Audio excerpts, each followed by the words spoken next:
تلات رجالة في حياة شيرين عبد الوهاب، الأول هددها والتاني صدمها، أما الأخير فجايز يكون العوض. بس يا ترى هما مين؟ مدحت خميس.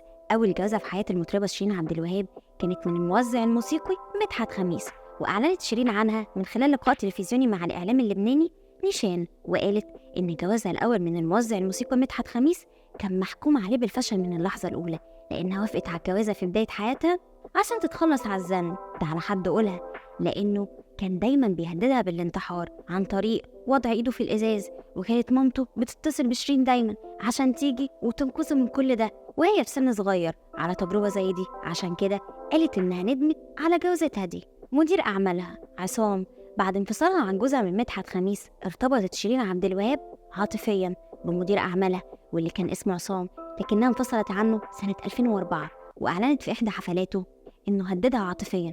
كلمت شيرين عن عصام خلال لقائها مع الإعلام اللبناني نيشان، وقالت عصام راجل طيب، مامتي كانت بتحبه وكان نفسي العلاقة تكمل، بس أنا كنت مش بحبه حب كبير، كنت بحبه حب العقل، كنت شايفة فيه أب لأولادي وبس، لكن قلبي متحركش ناحيته، عشان كده ما كملتش في علاقتها معاه وخاضت تجربة الجواز. رجل الأعمال أحمد غزالي.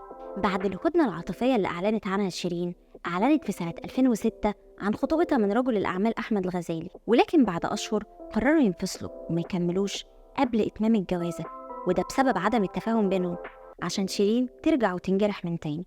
الموزع محمد مصطفى.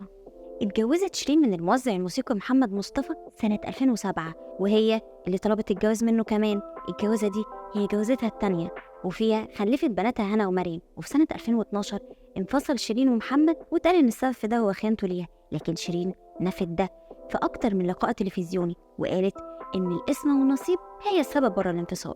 حسام حبيب. حسام هو الزوج الثالث في حياة شيرين، وبدأت قصة الحب بينهم قبل تصويره أغنية كل ما غني، وفي سنة 2018 أقيم حفل زفافهم، والحفل ده نقدر نقول عليه إنه كان حفل عائلي بحضور مجموعة صغيرة من الأهل والأصدقاء المقربين. في البداية العلاقة دي اتقال عليها إنها هتكمل على خير وهتكون مسك الختام في حياة شيرين، لأنها طلعت في أحد اللقاءات التلفزيونية وتحديدا مع الإعلامية وفاء الكيلاني، وقالت إن حسام مجنون مانيكير، عشان كده هي بتحطه دايما، وطبعا ده على حساب الصلاة. بس ده كله اللي كان مستخبي ورا المشاكل اللي حصلت بينهم، وفضلت رايحة جاية على السوشيال ميديا لدرجة إنهم انفصلوا، وشيرين حلقت شعرها على الآخر، بس بعد شوية رجعوا لبعض من تاني وقالوا إن حبهم أقوى من كل الظروف. الجواز ده طردله إشاعات كتير، منها التسجيل الصوتي المنسوب لوالد حسام حبيب اللي فيه كشف إن كان في خطة لزواج حسام من واحدة تانية عشان يقدر يخلف. ده غير كلام تاني اتقال عن اختلاف البيئات الاجتماعية بين حسام وشيرين عشان تنتهي العلاقة دي بجرح خامس في حياة قلب شيرين عبد الوهاب. الزوج المجهول المنتظر. بعد قصة انفصال شيرين وحسام المؤثرة، اتفاجئنا من كام يوم بخبر خطوبة شيرين على رجل من خارج الوسط الفني، ولما حسام اتسأل عن ده قال في موقع ايتي ألف مبروك، العشرة والصداقة هي اللي بتدوم، وبتمنى لها الرضا والسعادة وكل حاجة حلوة والنجاح دايما. وبكده يكون دور الرجل السادس في حياة شيرين عبد الوهاب شرف خلاص. وترى العلاقة دي نهايتها هتكون فين؟ ده اللي هنعرفه معاكم في الحلقات الجاية.